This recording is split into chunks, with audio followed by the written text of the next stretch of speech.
Beep sound வருதுன்னு யோசிக்கிறீங்களா?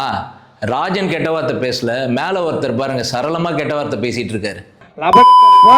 அண்ணாமலை போட்ட கெட்ட வார்த்தை பேசுறதை தான் தமிழ்நாட்டு மக்கள் விரும்பி கேட்பாங்கன்னு நினைக்கிறீங்களா?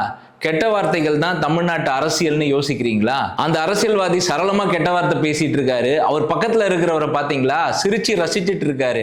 அவங்க வீட்டை சார்ந்த பிள்ளைகளோ அவங்க குடும்பத்தை சார்ந்தவங்களோ இப்படி கெட்ட வார்த்தை பேசினா அவர் ஏத்துப்பாரா? அங்க பாருங்க, ஆயிரக்கணக்கான மக்கள் அந்த அரசியல்வாதி பேசுற அந்த கெட்ட வார்த்தைகள்லாம் ரசிச்சு கேட்டுட்டு கை தட்டிட்டு இருக்காங்க. இதுதானா தமிழ்நாட்டு மக்கள் விரும்புகிற பண்பு? இதை கேட்க எனக்கு வெக்கமா இருக்கு.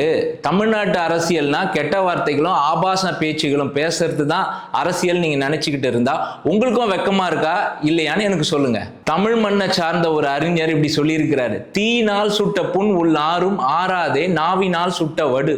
தமிழ்நாட்டு மக்கள் எல்லாம் இந்த மாதிரி கெட்ட வார்த்தைகளை கேட்கும் போது அவங்களுக்குள்ள எந்த காயமோ வடுவோ ஏற்படுறது இல்லையா? ஆனா எனக்கு தெரிஞ்சு அது எதுவும் ஏற்படலன்னு போல இருக்கு. அதனாலதான் இதை கை தட்டி ரசிச்சு கேட்டுட்டு இருக்காங்க.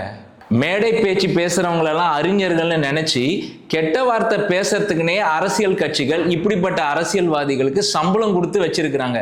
இது சரியா? உங்களை கேட்கிறேன், நீங்க சொல்லுங்க பார்க்கலாம். இந்த அரசியல்வாதி தான் ஸ்கூலுக்கு போய் அந்த பள்ளிக்கூடங்களை ரிப்பனை வெட்டி திறந்து வச்சு அங்க இருக்கிற மாணவர்களுக்கெல்லாம் போதனை செய்து நீங்கள் நல்ல மணிகளாக வர வேண்டும், சமுதாயத்துல பெரிய ஆட்களாக வர வேண்டும், உங்க வாயிலிருந்து நல்ல வார்த்தைகள் வர வேண்டும், கல்வியாளர்களாக வர வேண்டும்னு போதனை செஞ்சுட்டு வராங்க. இது எப்படி ஒத்துக்க முடியும்? இந்த மாதிரி தீய வார்த்தைகளும் ஆபாச வார்த்தைகளும் பேசுற இந்த அரசியல்வாதிகள் தான் தமிழ்நாட்டையே பாருக்குள்ளே சிறந்த மாநிலமாக கொண்டு வந்துருவாங்க. நீங்க நம்புறீங்களா?